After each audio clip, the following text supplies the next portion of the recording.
Il était une fois une petite fille de 8 ans prête à aller se coucher. Il était presque 21 h et le lendemain, il y avait école. Sa maman était occupée à discuter avec sa sœur aînée, oui, avec sa préférée forcément. Et la petite fille s'impatientait.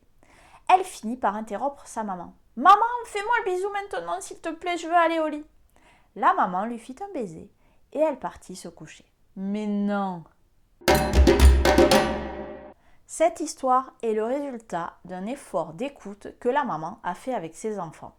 Dans cette famille, aucun enfant ne proteste pour aller au lit.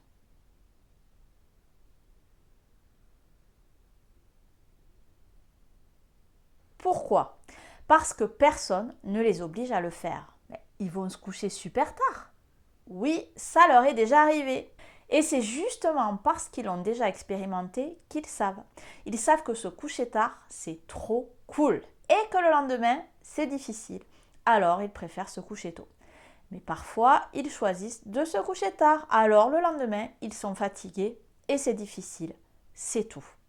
Ils assument leur choix et personne n'en veut à personne. Laisser vivre cette expérience à son enfant est beaucoup plus efficace que de lui dire « si tu te couches tard, tu vas être fatigué demain ».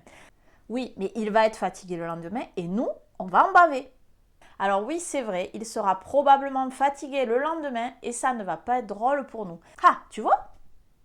Je te l'avais dit! Mais c'est un bien maigre sacrifice comparé aux soirées sans conflit qui t'attendent grâce à ça. C'est pas faux. Apprenons à nos enfants à vérifier les choses par eux-mêmes quand c'est possible, plutôt que de leur demander de nous croire sur parole.